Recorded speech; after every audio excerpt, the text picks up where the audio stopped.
La cuarta guerra ninja en Naruto está mal escrita. Muchos estarán de acuerdo con esta afirmación y por varias razones. En este video voy a analizar varias de ellas, concretamente las conveniencias de guión. Como cosa adicional también tocaré momentos con los llamados Deus Ex Machina. Si alguien no lo sabe, lo ha olvidado o es muy despistado, una conveniencia de guión es un elemento argumental que aparece en la historia de forma completamente casual y la hace avanzar simplemente porque, por ejemplo, los personajes tienen un problema que no pueden resolver por sus propios medios. Entonces, de la nada aparece una solución mágica para el problema que tienen. Además, una conveniencia no solo puede ser un personaje o una habilidad, sino incluso información. Así que, regresando al tema principal, ¿por qué las conveniencias de guión son malas? Pues porque la aparición de este elemento no está justificado lógicamente y es completamente impredecible. Simplemente aparece, cumple su función argumental y se va.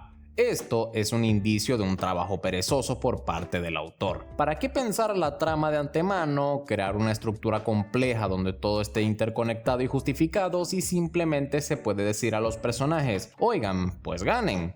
Y ganan. Entiéndanme bien, para una obra de la magnitud que es Naruto, la presencia de conveniencias de guión y Deus Ex Machina es completamente normal. Es bastante difícil pensar y justificar absolutamente todo a lo largo de 700 capítulos.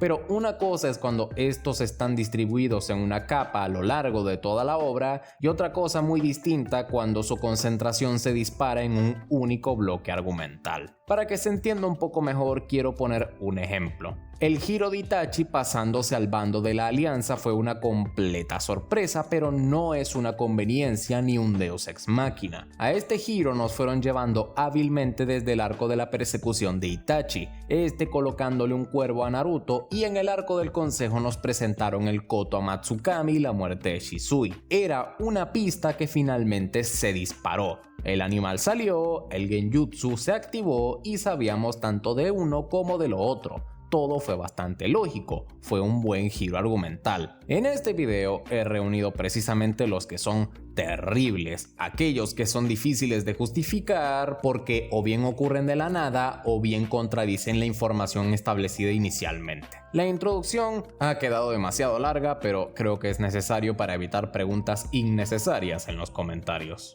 La primera fase de la guerra en sí no está especialmente llena de conveniencias. Claro, se podrían buscar fallos en detalles muy pequeños, pero lo que quiero es buscar esas grandes conveniencias, como el tema del número de soldados que participaron en la alianza, a lo cual ya le dediqué su video aparte donde te explico mejor todo. Pero muy resumidamente a Kishimoto se le pasó la mano dándole un ejército tan grande al bando enemigo y se tuvo que sacar de la manga 80.000 soldados, número que por sí solo es bastante absurdo cuando tenemos en cuenta cuánta gente se gradúa de la academia y cuántos pasan el examen Chunin. Por lo que acá se saltaron por completo la lógica antes establecida de las aldeas para poder equilibrar un poco mejor todo este desborote. El siguiente en nuestra lista es, sería justo decir que Itachi Uchiha como personaje es en sí mismo una conveniencia de guión. Porque si el autor necesita que Itachi gane, él gana, sacándose de la manga algún artefacto maravilla del que antes no se había dicho ni una palabra en la trama. Así ocurrió también en la pelea contra Kabuto. La misión era vencer al enemigo sin matarlo. El problema es que este contrarresta todo el arsenal no letal y también el letal. ¿Y la solución? Pues un superpoderoso genjutsu que surge en las páginas del manga en ese mismo momento. Qué conveniente que el Izanami ignore las defensas de Kabuto contra los genjutsus visuales que literalmente demostró tener. Qué conveniente que el principal inconveniente del Izanami a lo largo de su activación se vea anulado por el cuerpo inmortal de Itachi, capaz de recibir daño sin riesgo a morir. Y sí, qué conveniente que Kabuto resultara ser uno de los pocos a los que el Izanagi le puede afectar, porque este negaba su propio destino. Por supuesto, Kishimoto intentó justificar de alguna manera esto con un breve contexto histórico sobre cómo se creó el Izanami para contrarrestar el Izanagi. Sin embargo, cualquier corrección que se introduzca en la historia con retroactividad pierde automáticamente puntos de credibilidad. El mismo Obito, al matar a Conan, le soltó una lección histórica similar sobre los orígenes del Izanagi, remontándose incluso al sabio de los 6 caminos, pero sobre la masacre del clan y el surgimiento del Izanami, pues de eso se cayó tranquilamente. Incluso entendería que el papel del Izanami en la trama fuera más relevante, con por ejemplo Sasuke, que vio esa técnica en acción. Podría haber intentado usarla en la pelea contra Obito más adelante, ya que este es el blanco perfecto para el Izanami, pero no, esta técnica resultó ser una habilidad de un solo uso para eliminar cómodamente a Kabuto. Conveniencia en su estado más puro. Otro personaje que retorcía las reglas del mundo a su antojo era Madara. No se confundan, yo lo amo, es de mis personajes favoritos, pero al principio lo introdujeron como una fuerza imparable, y todos los nuevos ases en la manga del fantasma del clan Uchiha no causaban molestia. Había que mostrar a Madara como un monstruo que arrasaba todo a su paso. En su momento también presentaron así a Orochimaru y a Pain. El problema es que el autor debe saber cuándo parar. Después de repartir habilidades rotas al antagonista, llega un momento en el que el espectador se acostumbra al nivel de poder del personaje y luego los personajes buscan resquicios en esos mismos poderes para poder vencerlo. El problema es que Madara es la excepción a esta regla. En mi opinión, todo se fue al garete desde el momento en que los Kage estuvieron a punto de sellarlo. Madara ya había despedazado a la alianza, casi mata a Onoki, a Gaara y había humillado a todos sus oponentes. Ya teníamos bastante claro que es un antagonista extraordinariamente fuerte que domina el arsenal de su clan, el Rinnegan y las técnicas de Hashirama. Sin embargo, incluso contra semejante monstruo, los Kage se mantuvieron dignos y yo digo que eso es suficiente razón como para por lo menos darles una victoria. Y no se las dieron. Todos los esfuerzos de los 5 se fueron al traste gracias a la activación de una sola técnica, el Susanoo perfecto. El problema, verán, es que el Susanoo se introdujo en la primera mitad de Shippuden y desde entonces esta técnica funcionaba bajo reglas claramente establecidas. Tenía ciertos puntos fuertes, débiles y un conjunto concreto de etapas. Y entonces, de la nada, resultó que todo este tiempo el Susanoo tenía una forma más, y además esa misma forma puede derribar montañas de una patada. O en este caso, de un espadazo. Lo que yo veo es que a partir de aquí Kishimoto olvidó lo que son los frenos y empezó a impulsar a Madara sin ninguna pizca de equilibrio. ¿Cómo hacemos que este personaje gane todavía más? Pues sáquenle una versión súper poderosa de la técnica de la que antes ni siquiera había una sola mención. Y el autor por supuesto que no se detuvo aquí. Inmediatamente después de introducir al Susanoo perfecto, Madara recibió otra técnica importante, la ruptura del contrato del Edo Tensei. Parecía que, ya que la técnica se cancela, por lo menos la alianza iba a ganar, pero no, simplemente se salió del control de Kabuto gracias a unos sellos que por mera casualidad conocía. Es decir, todos los resucitados eran iguales en su condición, pero unos más iguales que otros, porque solo él pudo engañar al sistema y conseguir la tercera conveniencia del arco de la guerra. Pero claro que Madara no es el único que vive de esto. Otro personaje muy conveniente es Orochimaru. Su propio regreso a la trama es una conveniencia enorme. Entiéndanme bien, ahora está claro que fue una decisión acertada, pero al principio cuando este regresó a algunos se les cayó la mandíbula. ¿Tan fácil era? Al tipo lo sellaron en un poderosísimo artefacto sin posibilidad alguna de regresar y resulta que basta con poner un trozo de carne, pinchar un sello maldito al azar y Orochimaru simplemente resucita. Además, a pocos personajes se les ha intentado sacar de la trama con tanta insistencia. Prácticamente lo tiraron a la basura al principio de Shippuden, luego pareció que lo enterraban definitivamente en la pelea contra Sasuke y luego lo volvieron a enterrar en el combate contra Itachi. ya de forma definitiva. Es decir, la despedida de Orochimaru se veía completamente orgánica. El mismo Jiraiya se nos fue en ese mismo arco, sin ninguna posibilidad de regresar. Su antiguo compañero debería haber corrido la misma suerte sin problemas, pero a Kishimoto le vino en gana de volver a los Hokage, cosa que sin Orochimaru esto no era posible, así que tuvo que resucitarlo también a él, aunque fuera de una forma extremadamente inesperada. Hablando de la resurrección de los Hokage, o más bien de cómo se consiguió, a Orochimaru no le habría salido nada si no hubiera recuperado sus brazos, y aquí llegamos a la sexta conveniencia que arruina todo el arco del personaje. ¿Por qué Orochimaru salió de la trama? Porque en la pelea contra Hiruzen perdió sus brazos y se debilitó terriblemente. Vagó por el mundo buscando a Tsunade, sufriendo un dolor atroz, recibiendo golpes y todo porque no podía usar sus brazos correctamente.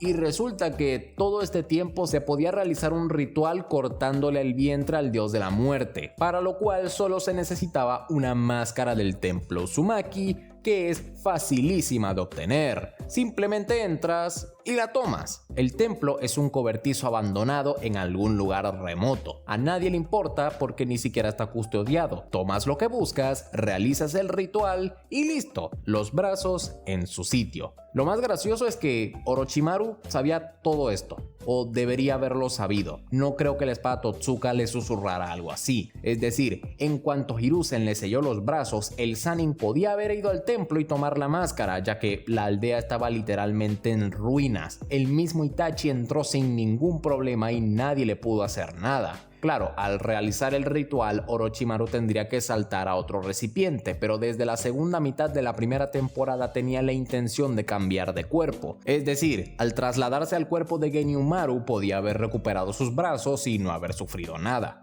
Según el lore de Shippuden, claro, la máscara y el ritual del corte son un retcon increíblemente conveniente. Cuando el autor necesitó que Orochimaru recuperase sus brazos, se inventó la forma más fácil de hacerlo sin molestarse en absoluto que sea mínimamente coherente. Pero hay una conveniencia que, por magnitud y estupidez, supera fácilmente a todas las demás.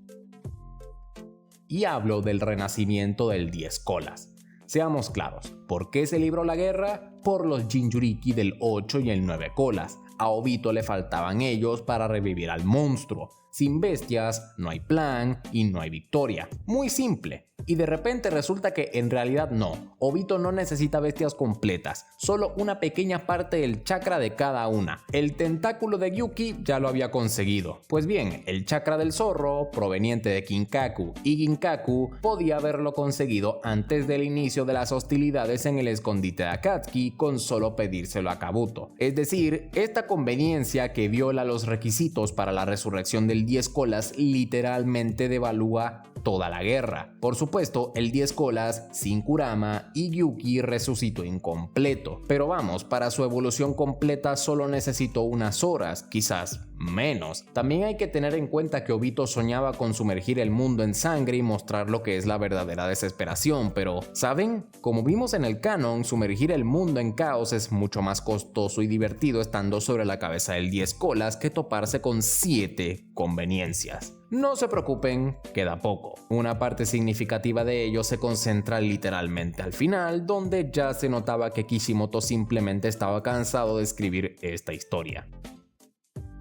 Cuando Madara finalmente regresó a la vida, se volvió aún más peligroso porque obtuvo un nuevo y gran poder, su Rinnegan junto con el Limbo. Esta técnica es tan poderosa y versátil que con ella el Uchiha podía doblegar a cualquiera, hasta que Naruto y Sasuke obtuvieron poderes de Dios. Incluso después de eso seguía dándoles una buena batalla. Si lo analizamos bien, tenemos el típico momento Itachi. El personaje simplemente se saca de la manga una habilidad rota de la que no se había hablado antes. Ni Nagato ni Obito con el mismo Rinnegan mencionaron siquiera algo parecido al Limbo, como tampoco lo mencionó el propio Madara cuando estaba bajo el Edo Tensei, pero regresó a su cuerpo real y el verdadero Rinnegan a su dueño legítimo y bueno, nueva habilidad de la que no se sabía nada, desbloqueada. En mi opinión, Kishimoto se pasó.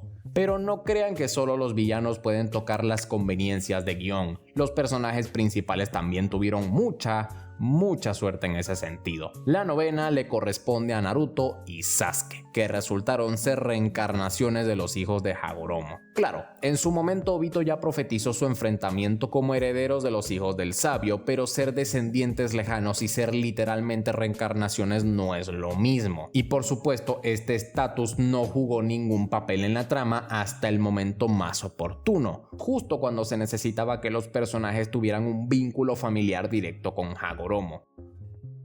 Al abuelo le vino bien aparecer y repartir habilidades rotas para vencer a Madara. Repito, no considero que el discurso de Obito sea un foreshadowing de este giro porque como justificación parece un añadido posterior. En realidad, las palabras sobre los herederos no insinúan en absoluto que estos personajes sean técnicamente herederos en sí mismos, o más bien hereden el chakra que renace generación tras generación. Cuando Naruto se puso de nuevo en pie, una de sus primeras hazañas fue devolver la vida a Gai. Todo el drama del sensei en su momento con las 8 puertas se basaba en que se estaba sacrificando. Sabíamos que al abrir las 8 puertas estaba condenado a morir. O no, si al lado hay alguien capaz de salvar a otros de la muerte misma con un simple toque. No me malinterpreten, me alegra que Gai sobreviviera al final, pero la forma exacta en que ocurrió parece una conveniencia natural. Tras el encuentro con Dios, Naruto simplemente obtuvo parte del poder divino y aprendió a salvar a la gente de la muerte. Con limitaciones, claro, porque la muerte de Obito por los huesos de Kaguya solo la pudo ralentizar ligeramente. Pero aún así, personalmente, esta habilidad me parece una conveniencia estúpidamente rota. Y ya que mencionamos a Kaguya, la última conveniencia por hoy, pues ¿cómo se esperaba que los personajes principales vencieran al invencible Madara? Pues de ninguna manera. Zetsu lo apuñala por la espalda, al tipo que tiene un Rinnegan y un ojo en la frente y todos los poderes del mundo, y no puede reaccionar a tiempo y no puede hacer nada porque la mano de este tipo, por arte de magia, hace exactamente lo que la trama necesita. Transforma el cuerpo de Uchiha en la madre de todo el chakra de cuya existencia supimos solo 32 capítulos atrás. Supongo que cualquier comentario sobra. Pueden recordar sus propias sensaciones al ver o leer este increíble giro argumental en todos los malos sentidos posibles. Probablemente coincidamos en opinión. El regreso de Kaguya no fue preparado por absolutamente nadie. Si a Madara lo fueron introduciendo gradualmente, casi que desde la primera temporada donde se nos mostraba su estatua en el Valle del Fin, de esta supuesta madre de todo el chakra se habló por primera vez precisamente cuando el mismo Madara la mencionó casi justo antes de su resurrección. Ella simplemente apareció para reemplazar al gran malo maloso del final como el antagonista principal. Peleó contra los personajes principales y perdió. Ese fue todo su aporte. Pero bueno, eso fue todo por el video de hoy. Si te gustó, no olvides suscribirte, dejar tu me gusta y comentar qué te pareció. Sin nada más que añadir, me despido. Hasta la próxima.